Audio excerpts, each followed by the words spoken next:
Hello there, ladies and gentlemen, and welcome to another episode of CookieCast. Today on CookieCast, it's the football podcast, and we're talking games from last week, games from this week, football news, football predictions. It's a whole heap of football. We've got full complement of hosts this week, so best thing to do is to get stuck in. Before we do, wherever you're getting this podcast, please do consider subscribing, liking, sharing and commenting. Tell your friends, tell your family, because it means the world to us. So thanks if you're doing that. Here we go. This is CookieCast, the football podcast.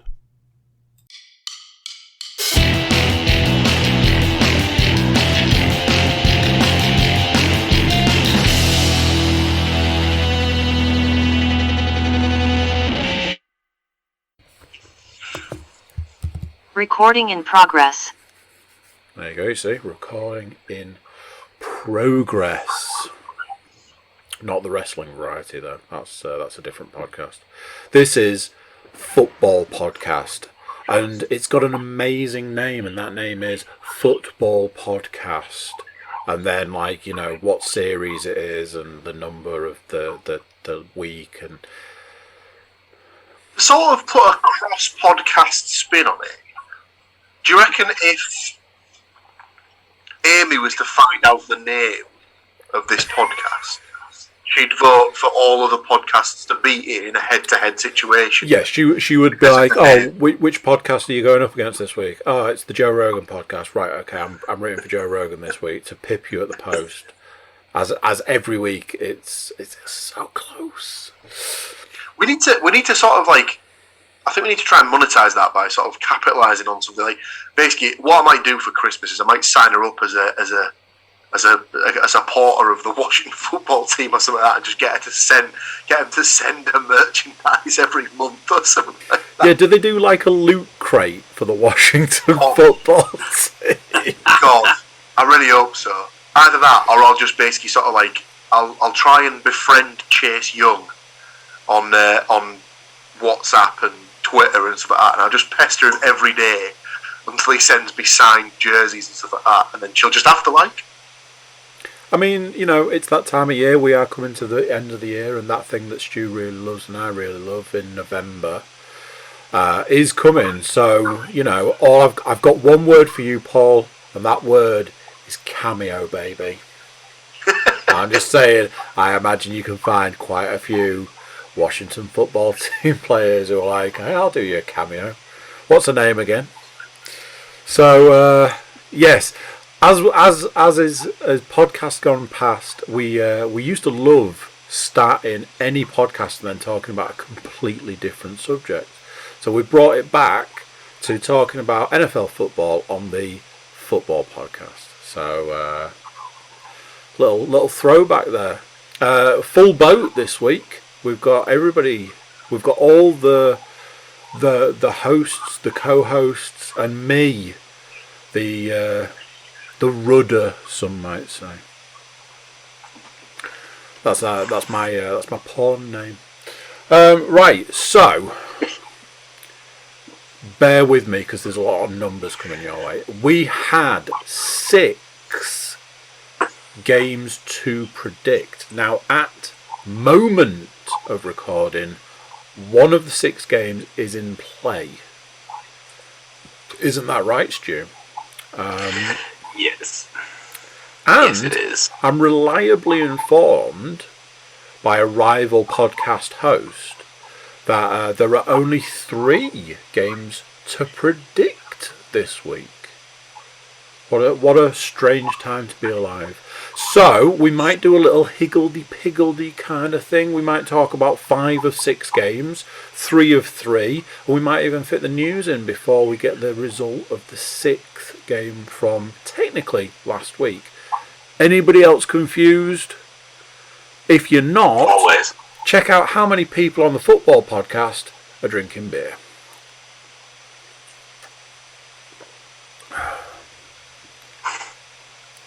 That one didn't work very well because I genuinely thought everybody was drinking beer. Anyway, Paul, where are we going to kick off? Well, we might as well go through last week's predictions, haven't we? It's a good place to start as any. You say that. Oh, don't worry. Yes. Don't you worry, my friend, because as you boys all know, as I text you, but the adoring public are not aware, I took my first. There's a word beginning with P, and I can't think what it is. Pilgrimage. That's the one. That's exactly the word I'm looking for, Matthew. That's why he's here. That's why he's on the podcast, ladies and gentlemen. He's there. He's there to pick up the slack when I basically drop the ball quite a lot. Speak English. To the River Dance on this Saturday to throw my support behind Chrissy Wilder's first game in charge of the borough, and I definitely didn't come away disappointed, or did I? We'll find out when we come to the predictions. Oh, well, yes, I've definitely got some comments about that game and just Millwall's play in general. I mean, they don't do stereotypes by half, them lot, do they? We'll get on to that. Was the first game on the list last week the Hull Birmingham game, Mr. Cook? It was, Stu. You see, what's weird about this week, or not this week, last week's predictions, is although some of the home teams might be happy, some of the hosts, co-hosts and others might not be as happy. Sounds strange, I know, but let's talk about Hull City versus Birmingham City. Stu, anything to say about this game? Oh, quite a lot, actually. It was certainly not one for the... if you wanted a quiet game where there was no controversy, then Hull was not the place to be on Saturday afternoon. So, started off well enough with a Hull goal after 17 minutes for George Honeyman.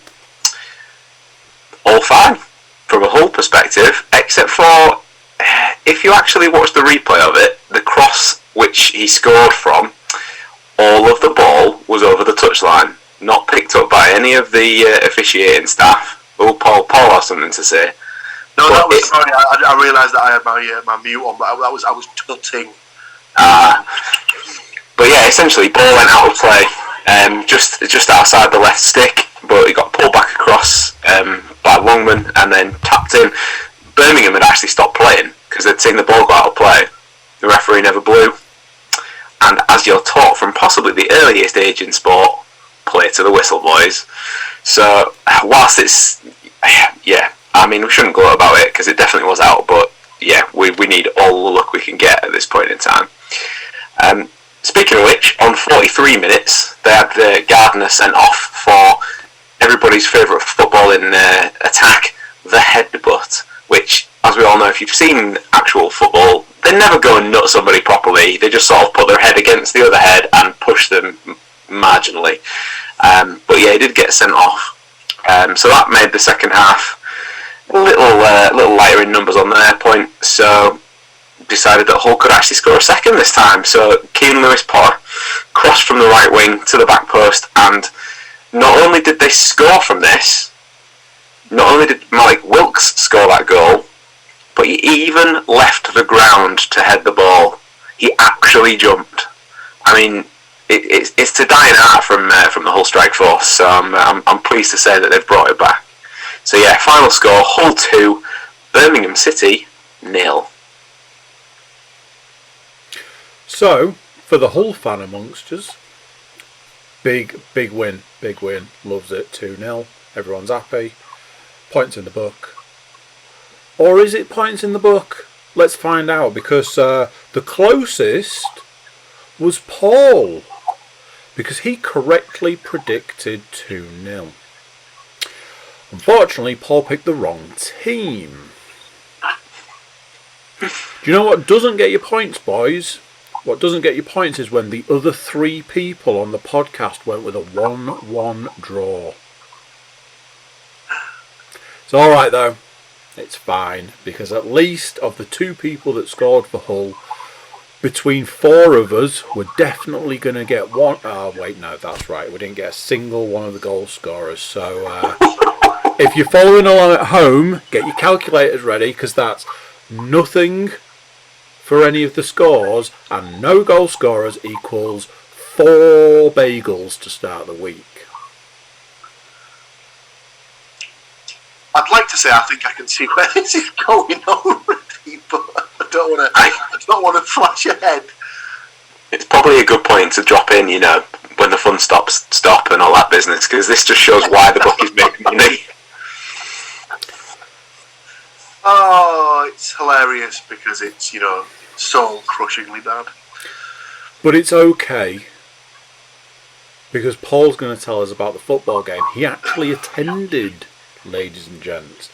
It's Middlesbrough versus Millwall. Talk us through what tipped your decision? What tipped you to think, you know what, I'm off. I'll see you guys later. So, like I said, it was Chris Wilder's first game in charge. So I thought, I've not been this season. I've kind of been looking for an excuse or a reason to go. I mean, not that you need an excuse or a reason to go. The fact that it's 30 quid a time is a little bit off-putting, I'm not going to lie, because knowing from watching the standard of football, it's definitely not worth £30 a week. Let's call a spade a spade. They're not very good. If they were better, they'd be up the top or they'd be in the Premier League.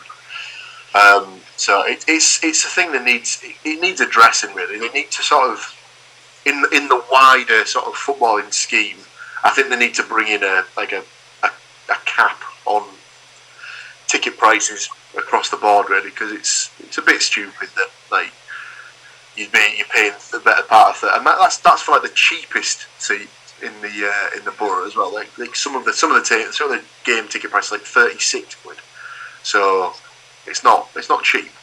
But I thought it's the first game I'll go to this season. So what better time to go than the first game of the new manager? Plus, I kind of resigned myself that I didn't want to go and see any more Warnock games because it was desperately bad football. So everyone knows what's best for a half of conducive, free flowing, pass and move football is for the team to commit a lot of fouls, and just generally break up the play, try and scythe down your opponent anytime you get, go down off the ball as if you sort of, you've been shot from the stands by that local sniper who's doing the rounds. So much so that at the end of the first half, they played 7 minutes of injury time. Oh. Normally, at the end of the first half, you will get 1 minute of injury time. It was just one of those games where you could just tell as soon as the game started that Millwall had come with no intention of playing football all day. They'd literally come to just spoil the game. So obviously Gary Rowett set them up with a clear sort of instruction of, right, at no point can you ever let them get into a rhythm, get into like a pattern of passing, move, play and stuff like that. It was very, very clear that he told them to just come and just ruin the game, which they successfully did. Borough did take the lead, I think around the 15-minute mark. It was quite good actually. I think I texted you all. They got the ball out on the left-hand side, and Duncan Watmore cut down the byline, managed to trick the defender so much that he ended up on his arse, and then crossed the ball, took a huge deflection, looped up in the air, and Matt Crooks was at the back stick to head it in. So Matt Crooks got the opening goal for Middlesbrough. The equaliser. Ooh, where do we start with this one? So Middlesbrough have the ball on the halfway line, and Duncan Watmore breaks clear. He is, let's say, someone goes near him on the halfway line, and he goes down. From where I was sat, it did look like he went down a little bit easily, but in clear view of everyone, including the referee, the linesman or the assistant referee flags for the free kick. The ref decides to play on, as he didn't obviously decided it wasn't a free kick. Not entirely sure why, as the referee's assistant is the person who's in the best position to sort of make the decision, and generally is why they're on the pitch. Millwall then break. The ball sort of gets played across the pitch, and then they go across the edge of the box. Ex-Derby player, I believe, Mason Bennett. So, obviously going to be a wildly popular player on this podcast.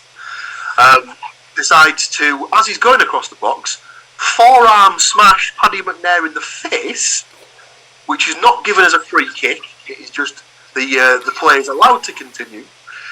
They then get the ball, cross it in. The ball is almost cleared by Borough, but it sort of pings around the box, and then someone kicks it against Sol Bamba.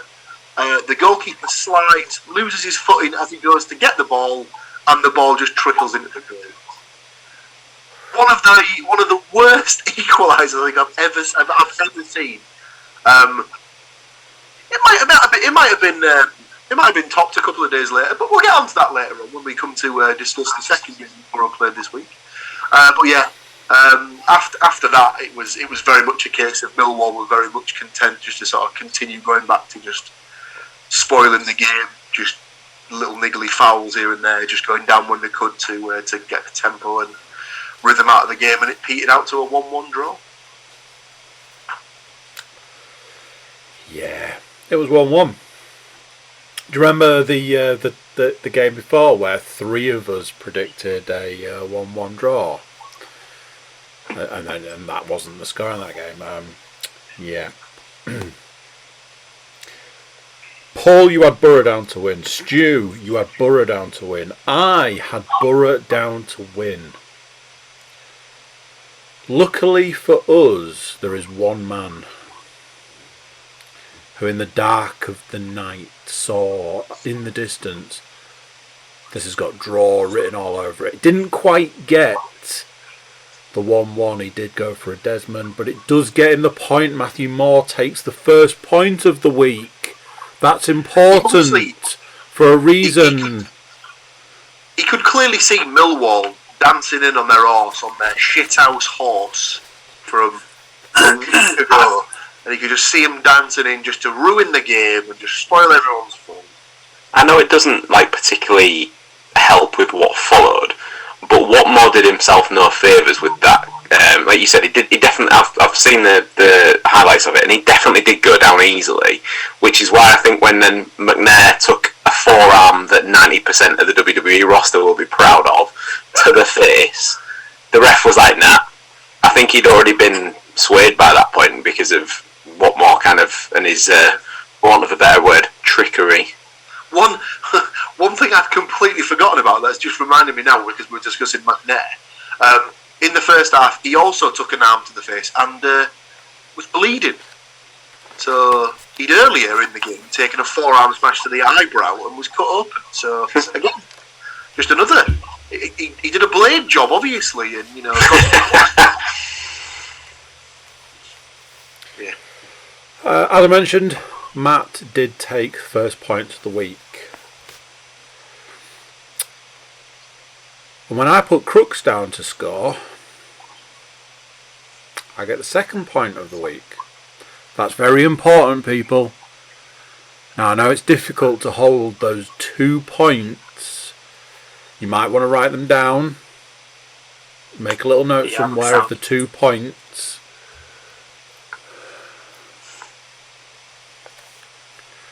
Speaking of Matthew Moore, his team went up against Reading.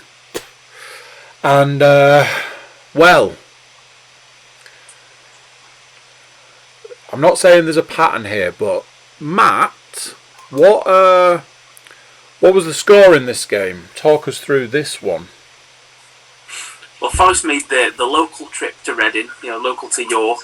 If friend of the podcast, James Panas, is to believe, as being as Siren Brewery are also there. Just a little kind of nod to the Pursuit of Hobbiness podcast.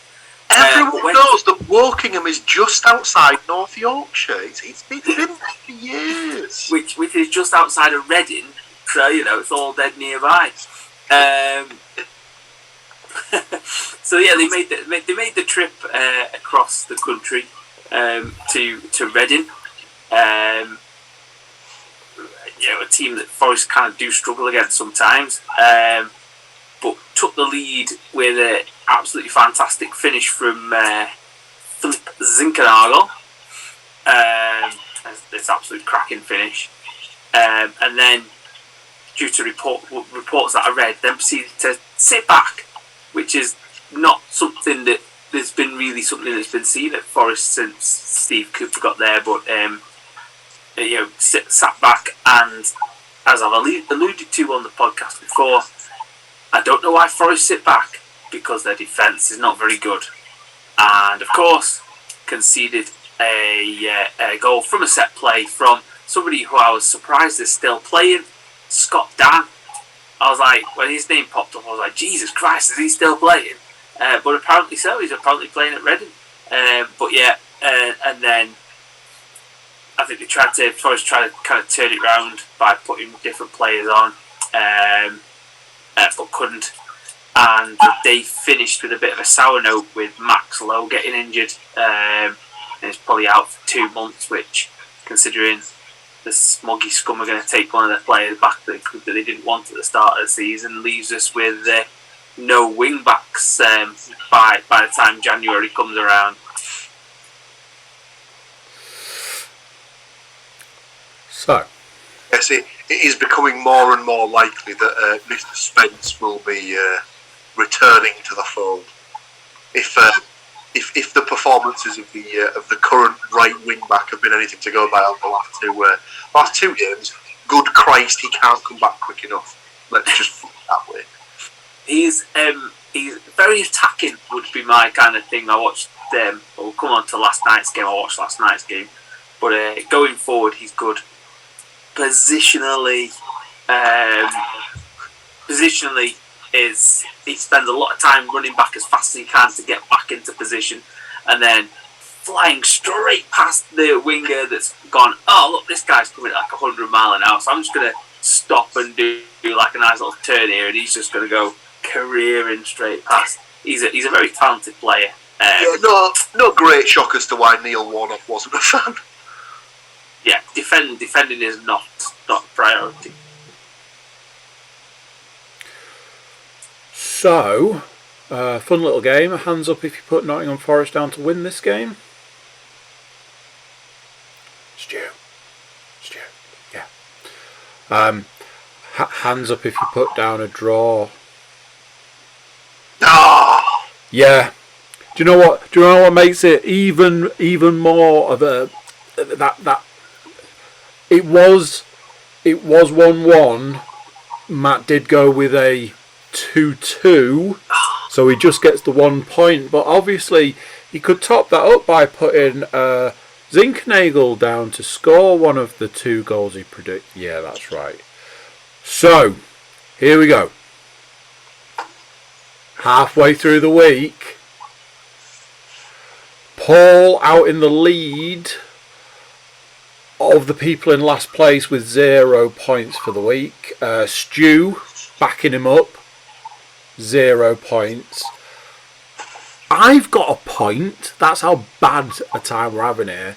But Matt's like, fuck the lot of you, I'm off with my 3 points. But it's okay, because there are 3 more games to save the week. All back. I believe Paul has nothing to say about the first of 3 games. It doesn't involve his team. It doesn't involve the performance that was delivered, and it doesn't involve the fact that all 4 people on this podcast right now put said team down to comfortably win this game. But anyway, let's find out what happened when Middlesbrough went up against the PNE. Preston North End. Go. So, all football games these days only last 75 minutes, yeah? I mean, I think we've come to an agreement that 75 minutes is about the time that is required for games, yeah? Mm-hmm. Yeah, that sounds good. So good. we'll just take anything that happens after 75 minutes as that it didn't happen. Sound about right? Sound fair? I don't agree with that. I think we should do that. I think we should. We'll make that change. And that anything that happens after 75 minutes didn't happen in the game. Yeah, this is one where again I was potentially going to take myself off to this game. I was going to treat myself. I mean, in no way should this ever be classed as a treat. It's more of a punishment. But it was a case of if I didn't go on Saturday, I was going to go on Tuesday. Thank God I didn't, as I would have, if I had have gone, I would have unfortunately subjected myself to Middlesbrough 1, Preston North End 2.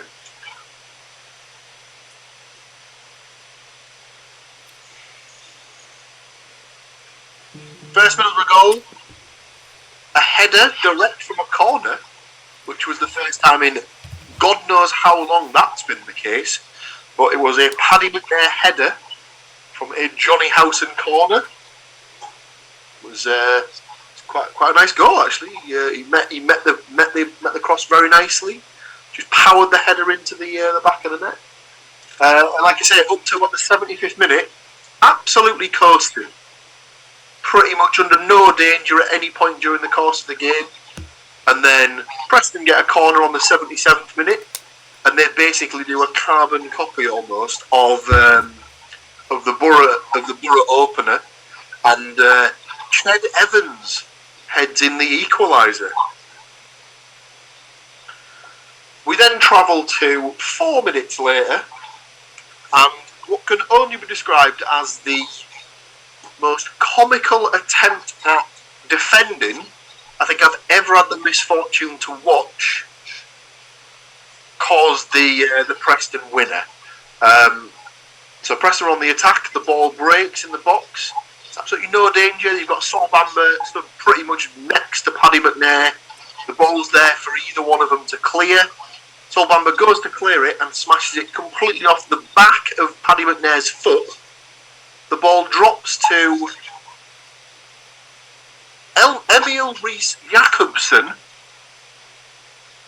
who then just pops the ball in the back of the net for what can only be described as, I mean, that's the epitome of, it wasn't even smash and grab, because that would indicate that they'd sort of, you know, gone like out and over and above to sort of like deserve to win the game. We basically gave them the win in that mental 4-minute period, and it's I'm sure someone I saw a stat that someone put on the Middlesbrough football group on Facebook at the weekend. If all championship games finished at half time, Middlesbrough will be third in the league this season. They are so bad in the second half of games. They have absolutely no stamina. Their fitness is just absolutely shocking. They're very much the epitome of a jigsaw puzzle. They just go to pieces in the box. It's bad. Chris Wilder has got a hell of a job on his hands at this particular point. Yeah, just not great. Just season might as well be over, to be honest. Just bring it on and then just reassess and just start again next season, because at the minute it's bad. That's very defeatist. That rules out the whole January transfer thing, trying to bed players in for next year. Don't sack it off now. He's got time to get games into January at the end of the season. Yeah, you're right. But I said to my friends, in a weird way, I don't even want to go up this season, because if they get promoted, all that's going to happen is they're going to get absolutely pummeled in the Premier League next season, because they're not ready. They're not ready to play his brand of football. They need the 18 months basically between now and the end of next season to be comfortable playing his system, and he needs to bring in his players to play the system that he's comfortable playing. So for me, the rest of the season is basically a write-off, and he might as well just use the players that he's got, see whether he wants them or not, and then just start again in the summer.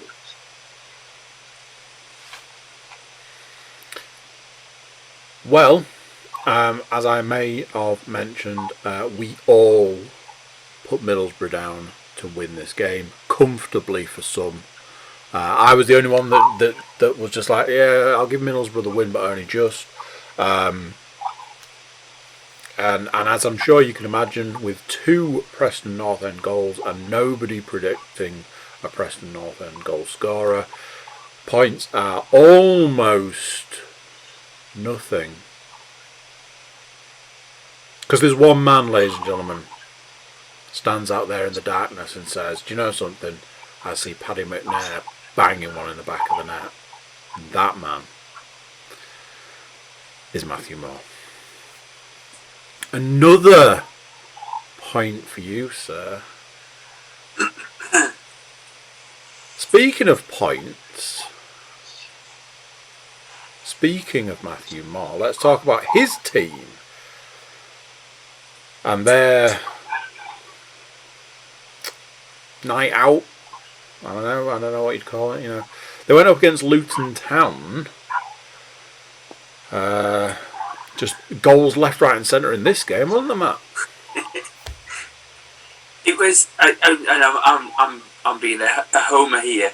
It was quite an entertaining game to watch. I watched it last night on like the red button on Sky, and it was quite attacking. It was quite flowing.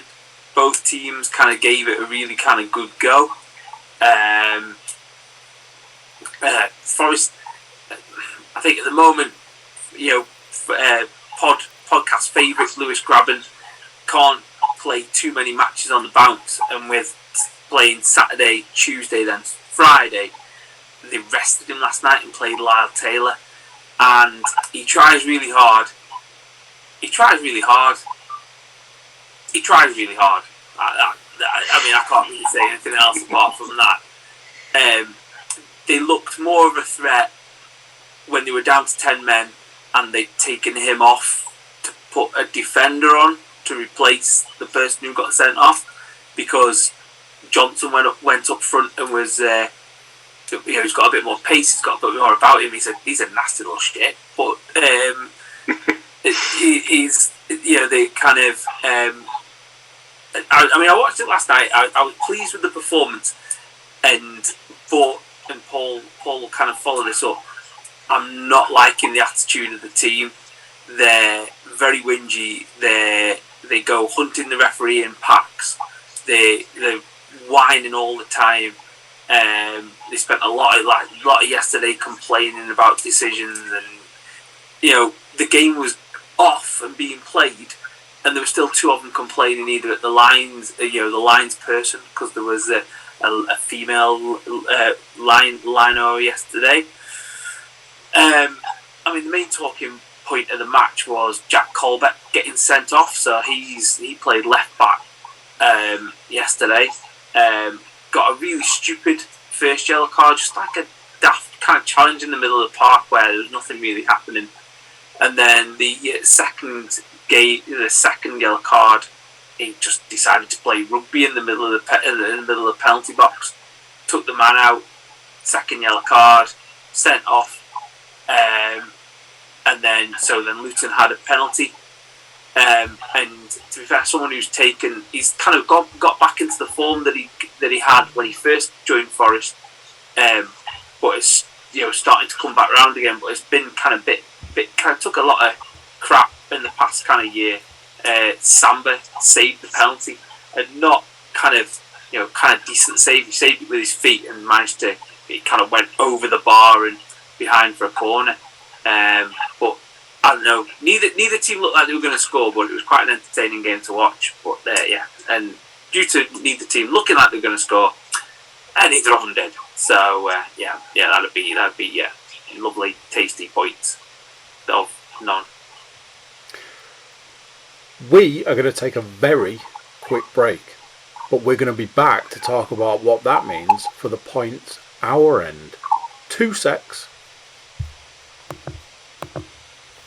pressed the wrong button. You'd think after nearly 500 podcasts, I'd actually be able to work this freaking machine. So, Nottingham Forest. Do you know what's great about 0-0 with a Forest game is that all those lovely predictions of scores and all those lovely predictions of goal scorers, Stu, aren't worth diddly squat. I said Zinkernagel would score last week, and he did. I just picked the wrong game. I mean, I feel like you've taken a personal pop at me there because I also put Zinkernagel down. What are you saying, like? Saying I can't pick a goal scorer for Toffee? I'll have you know, you are right. But at the point in time we started recording this podcast, there was a game in play. Oh, by the way, I don't know if anybody needed to know, but nobody got any points from that game.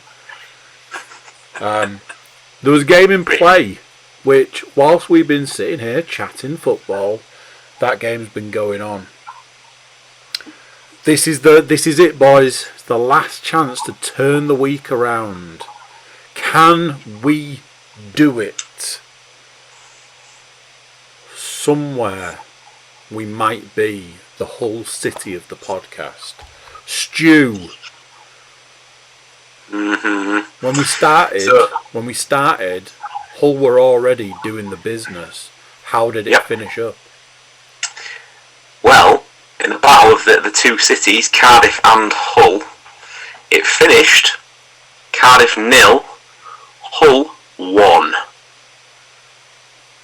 Unbelievable. So, and as well, you're looking for points. Surely to God, here comes some points, because it was podcast favourite Keane Lewis Potter on 15 minutes.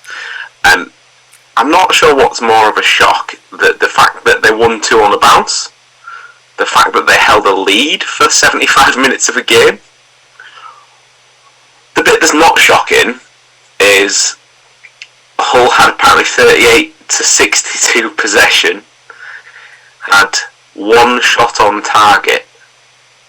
Cardiff had 4 shots on target, 14 attempts in total. But yeah, it's the only one that counts. So here we go. So yeah, happy to report that is 6 points from a possible 6 for Hull. Obviously, it's not really turning out that way for us lot this time round, is it? 6 points, you say? I'm not seeing 6 in the book, Stu. I'm not seeing 6 in the book. Between us. Yeah, I'm not seeing 6 in the book between us. That's not technically true, but I didn't want to ruin what's about to happen because it's only taken him 6 attempts, but somebody correctly predicted Cardiff City 0, Hull City 1. He's going for it. Go on. You can have it. Go on. Pump that fist.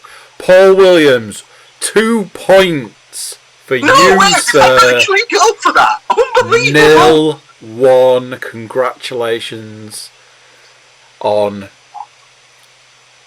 not finishing the week with 0 points. As if I've gone for a 1-0 all away win and not picked Keane Lewis Potter to score. Well, I did want to correct Stu when he said podcast favourite, and I looked at the book and went, he's not that much of a favourite, is he? Because only one of us picked him.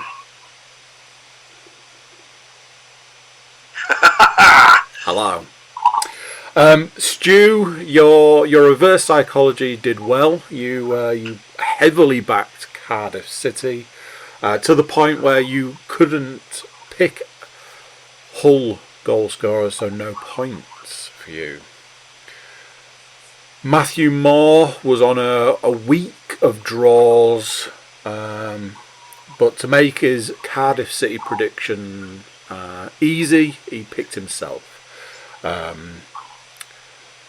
He did not pick Lewis Potter to score. I went with Hull to win because I backed the home team. Unfortunately, I did not do as well as Paul by correctly predicting the score, but I did pick podcast favourite Lewis Potter to score. So I also got 2 points from this game. What does that do to the week? In some respects, a lot. In others, yes, Stu, it's time to hide your shame. Stu got no points, everybody. Stu got no points. So he had to offset 6 points for his team with no points for himself. But them's the breaks. Them's the breaks. When you use the reverse psychology method, somebody has to win. Somebody has to lose. Paul is in 3rd place this week with the 2 points he got from the Hull game. I am 2nd this week with 3 points. But taking a point in the second half of the week to add to his already impressive 3 points. It's Matthew Moore, ladies and gents. Matthew Moore taking the victory. It's a hollow victory, but I'll take it. I tell you, it was tough. It was tough updating the book this week. Just going, yeah, really, wow.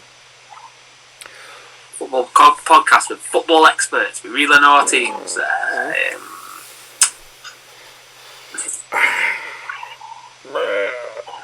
So, Paul, where do you want to take us next on this lovely journey? Well, the This Week in Football segment will be heavily sort of influenced on one particular happening, so I think we probably better leave that to last. So we might as well go for this week's predictions, I'd say. Okay, predictions-wise, we have the Forest Boys, West Bromwich Albion taking on Nottingham Forest. Matt, your team, your prediction will be last. So, Stu or Paul, who fancies taking the first prediction of the week? I can hit you with that straight away. Look, Unfortunately, though, yeah. I am sorry to report I have put West Brom 2, Forest 1. Ooh, cutting. So I've gone for Phillips and Grant to score for West Brom. And Matt swayed me slightly earlier when he said he'd been rested, so I've clearly gone for Graben to get back on the horse.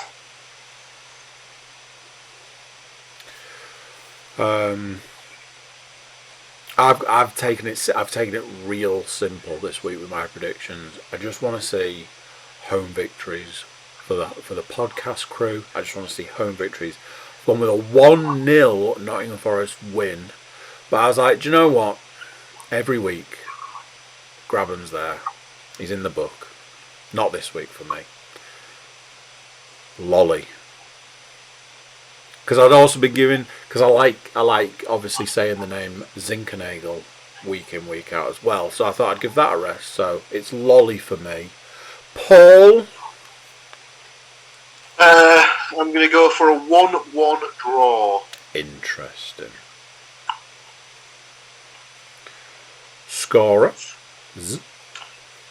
Just flicking through trying to see if there's anyone who used to play for West Brom in Forest team. I would like to go for James Garner. Please. For West Brom. For Forest. Oh. Right. Okay. And I'll go for Matt Phillips to score for West Brom.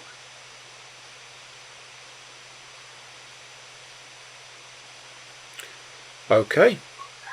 Matt, tell these guys how it's really going down. I have agreed with Stu. I've gone with the 2-1 loss. Wow.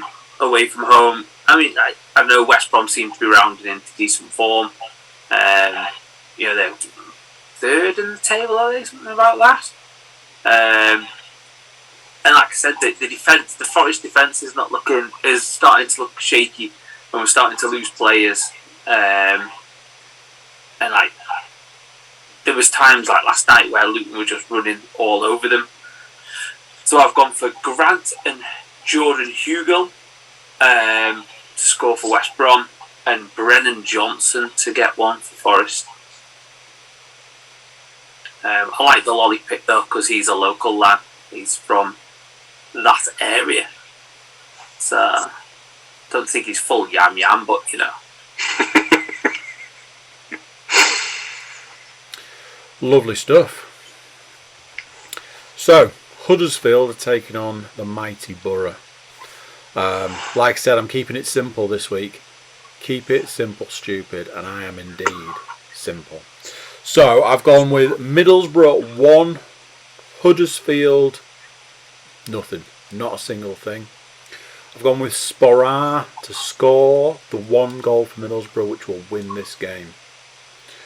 Paul, obviously you're going last, and I know, I can see by the look on his face, Stu is absolutely chomping to get in on this one. So Matt, what have you got down for this game? I have gone for a 1-1 draw. Huddersfield 1, Middlesbrough 1. Okay. With, I'm definitely butchering this, I've written it down, Koroma for Huddersfield, Koroma, and just to keep the cuz going, Coburn for Middlesbrough. Beautiful. Go on, Stu. I mean, I don't want to be accused of cheating, but I don't know if you can see the piece of paper there, Andy. That is a Huddersfield 0, Middlesbrough 1 with Sporar to score prediction, so exactly the same as yours. And to make it a hat trick, Paul's Huddersfield 0, Middlesbrough 1, Sporar to score. Good. Now, if Neil Warnock was still in charge, this is the sort of game where if they've come off an absolute disaster that happened on Tuesday, this would have 0-0 written all over it. But I don't think I can go for us to say 0. I don't think I can put Borough down for 0-0s anymore because I just know how terribly fucking bad the defending is. So even if Huddersfield don't look like they're going to score, we'll just give them a goal at some point anyway. So I'll go for an optimistic 1-2. Okay. Now, did we work out if Fraser Campbell's still there? Mhm. Yep. Did he play tonight? He definitely played. He played last weekend. I remember hearing his name mentioned as getting knocked about a bit at the weekend. Yeah, he came on as a sub. So in that case, I'll go for Sinani to score for Huddersfield. Okay. And for Borough, he's shown flashes in the last couple of games, so I reckon he might be tempted to start Onel Hernandez, so I will go for him to get 1.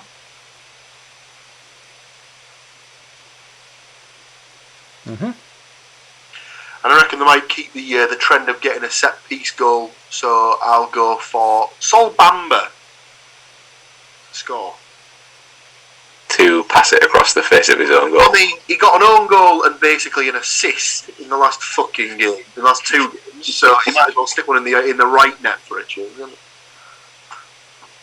That's provided he plays. He might not even play him after his shocker on Tuesday. But saying that, he's not really got anyone else he can play because they're a bit threadbare at the minute. So, our last game of the week, feels weird saying that with only 3 games in the book, is a Hull versus Millwall game. So, Stu, you're going last. Let's double back round. Let's get back on the Paul train. Paul, what are you thinking with Hull versus Millwall? Well, it depends. Are Millwall going to play football, or are they going to turn up and shit house their way through 90 minutes again? Of course they fucking are. I really hope. Hull are they're on a good run. I will go for 2-0 Hull. Please. Scorers. Well, KLP, as I believe he's known in the biz. Okay. And McGuinness. Sorry, Matt.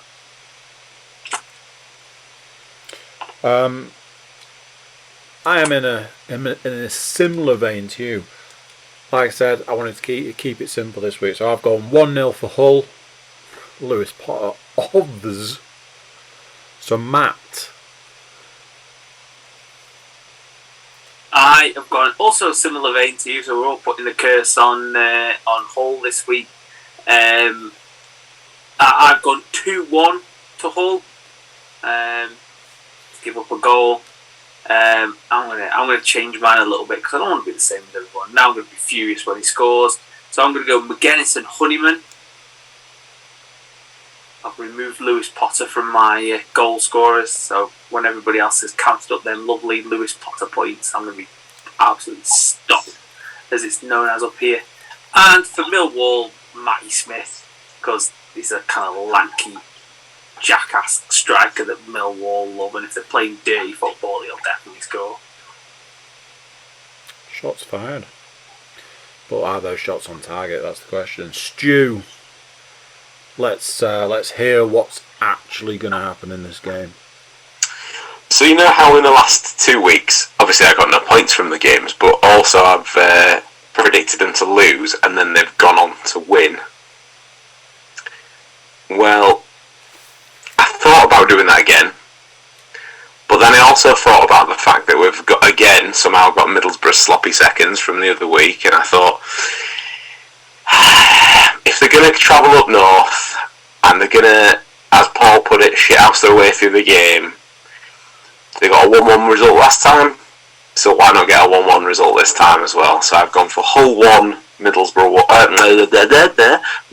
1. Middlesbrough would be lucky to score in that game, never mind their own.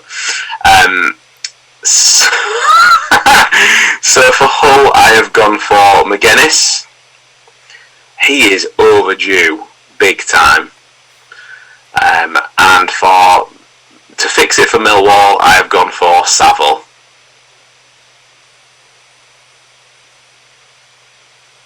There we go. That's it. Put the pen away. That is all the games that we predicted last week sorted out, and this week's predictions done and in the book. I believe that leads us straight into This Week in Football, a segment weirdly named because we're talking about what's happened in the last week in the football. It makes sense somewhere. So, has anything going on in the football world / news? Well, it's all pretty much been dominated by a certain managerial casualty in a certain northwestern town. Stu would like to raise something, clearly. I think you're supposed to lead in with, the wheel has fallen off. Well, it's not even that, is it? It's just that the wheel is no longer manned. Sure. Been confiscated by Ed Woodward. Yeah. They're sailing. Well, I was going to say wheelless, but that's probably not correct, is it? Rudderless. Yeah.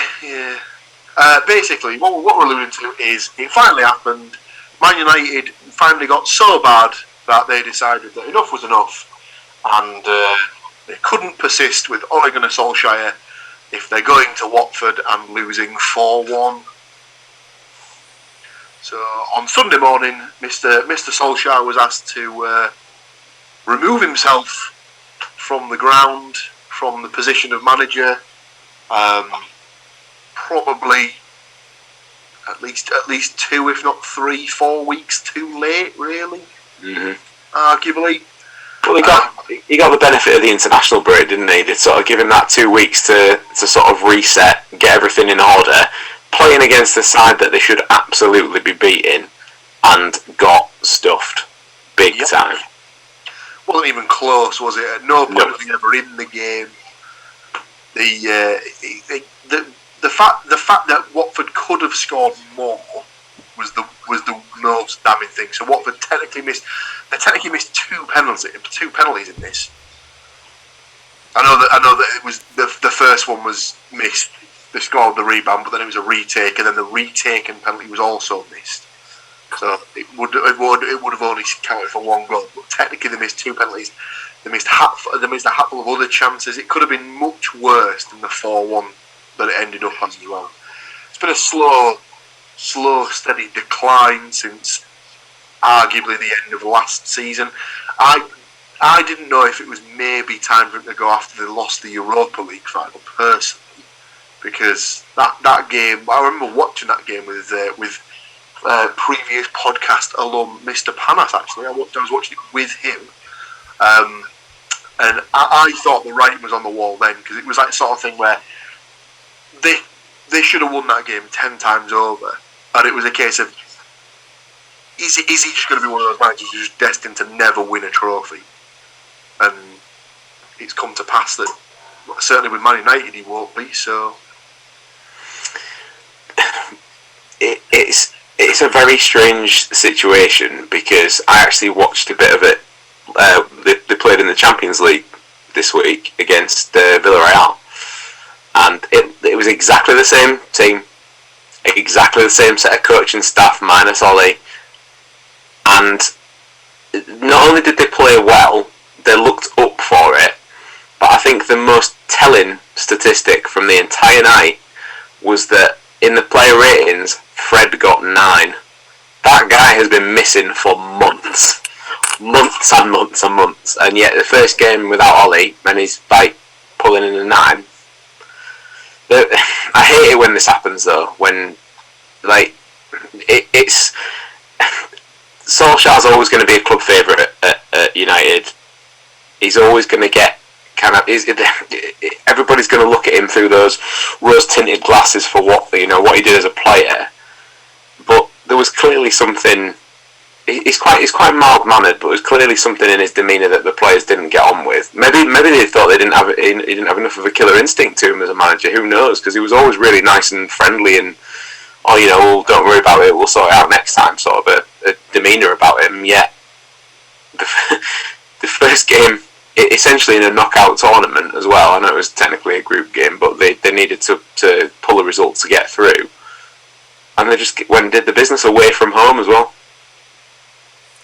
I think the thing that got me was that, like, Bruno Fernandes everyone's praising Bruno Fernandes at the end of that Watford game, saying don't boo Solskjaer, did this, that and the other, blame the players, and you're like, well, and everyone's like, oh, isn't it good? And you're like, well, no, have a bit about yourselves to play well during the match so you don't get stuffed 4-1 by Watford. Don't then turn around to people and go, oh, blame us for losing. Well, yeah, spoiler alert, I blame you for losing. Yeah. But also, don't, you've put the manager in that position by your piss poor performance. I don't know, like, we've said it before, and we won't say it again because he's sacked now. The most egregious thing about it is that they've spent over 100 million on 2 players that look like a shell of the potential of what they're meant to be. And apparently, I didn't watch it last night, but like Sancho had an awesome game last night. Yeah, scored his first goal. It was a strange one that as well, because I think it might have been Fernandes that was in the middle, and they give him the credit for a pass across to the right hand side of the box, but he blatantly was going to shoot and messed it up. Have you seen though that it's a strange one, and that they're not diving in for a straight up replacement. They were banding around some terrible statistic about Michael Carrick winning his first game in charge last night as well, and like he joined some slim company of, I think, only 4 other Man United managers or something like that. The best thing about the Carrick thing was the fact that as soon as the game finished, the memes came out with the Rio Ferdinand putting the piece of paper down on the table and then saying, if I was Man United, this is what I'd be doing. I'd be saying to Michael Carrick, I'd just be saying, there's the paper, there's the contract. You put whatever money you want on there. Carrick's at the wheel. United are back. And stuff like that. It was just brilliant. Oh. Well, my favourite thing from the entire situation, obviously they're looking for a manager, possibly short term, has been banded around, whilst they can maybe get something a bit longer at the end of the season. But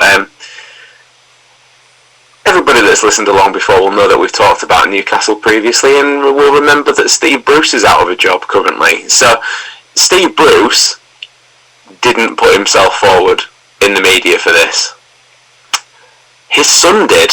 So Alex Bruce, football agent to the stars now, puts his dad forward for the interim Man United job. And I mean, from my own experience, as we know, wherever Steve goes, so does Alex. So if you thought Harry Maguire was bad at the back for Man United, look out, kids. Oh my God, it's happening, isn't it? They're going to recreate that whole back line of Alex Bruce and Paul McShane. They'll have to stop presenting this podcast to begin with, McShane, won't you? Good Christ.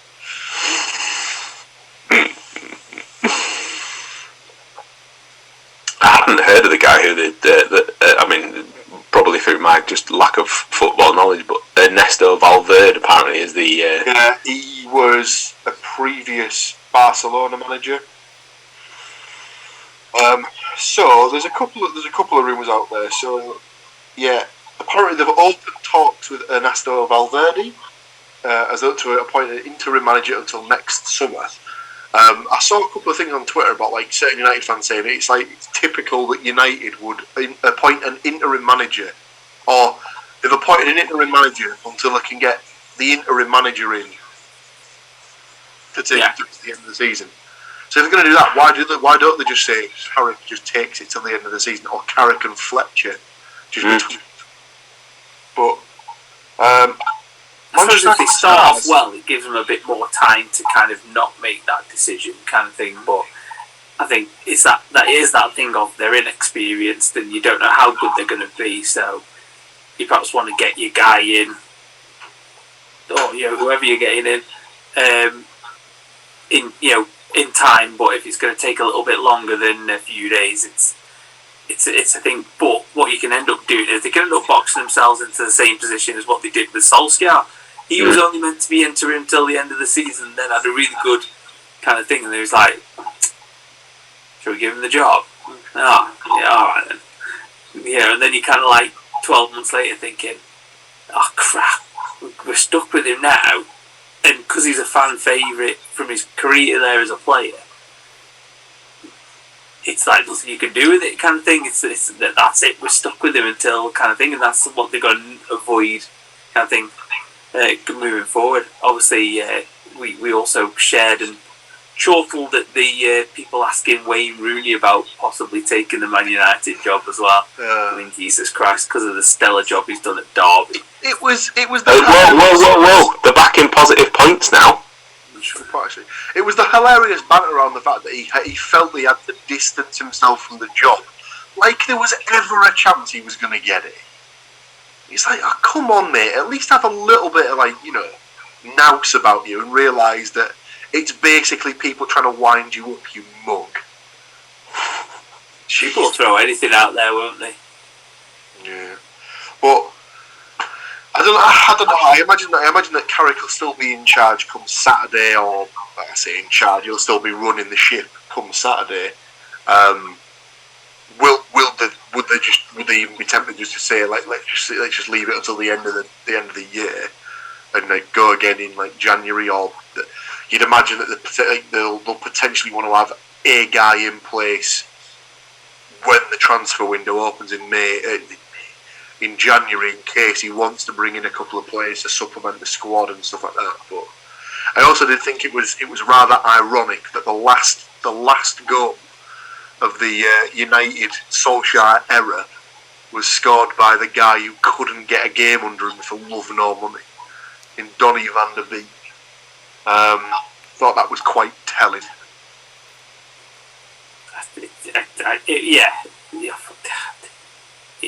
It was just ridiculous. He got his stay of execution by beating Tottenham, which was a kind of loser leave town match kind of thing. Whichever person lost in that one was going.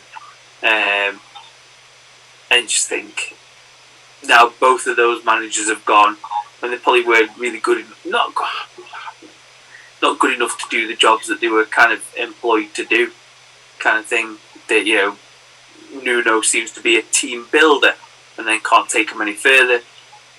Solskjaer got dropped into a decent team that did all right, but kind of doesn't seem to be able to kind of. I just don't. I don't know. You don't want to judge him on one kind of thing, and obviously he did a good job at Mould, but they're not exactly. It's not a stellar league, but he's probably just not good enough. Would sounds a terrible thing to say, but he's probably just not good enough. The telling thing for me was the fact that everyone said this. It was a case of, well, let's put it in perspective. So if all the other managers at the top 4 clubs, or the 2 Manchester clubs, Chelsea, City, and Liverpool. So I was struggling there. The 2 Manchester clubs, Chelsea and Liverpool. If those managers were to leave those clubs, they would take over any of the other clubs in the top 4. Whereas, if Solskjaer was to leave United, there's no way the other 3 clubs would be clamouring to get him in the door as the manager. And that was the difference in the top 4 managers. It was a case of he was very much the odd man out, and the only reason he got the job is of his previous sort of playing experience that he had there, and that he was obviously in the idea of the United way and whatnot. It always annoys me when people say "Oh no, you've got to know the club" and stuff like that. And it's like, well, no. If they're a good manager, they'll implement their ideas on the players.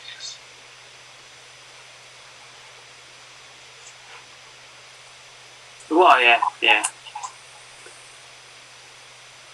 I mean, they've not exactly got a sort of easy game at the weekend either to test themselves, have they? Because they're up against Chelsea at Stamford Bridge, I believe. Gary Neville covered it on I think it was just the Sky Sports YouTube channel, when he said that they're going to have to regroup. Obviously, this was before the game they played on Tuesday against Villarreal. But he said they're going to have to regroup and sort of just get back down to brass tacks on the training pitch, because if they don't, there's going to be a whole shed load of people who are going to be watching them just get absolutely mullered by Chelsea on live TV. Yeah. It's true. If they don't turn up, they're going to get absolutely spanked by that Chelsea team.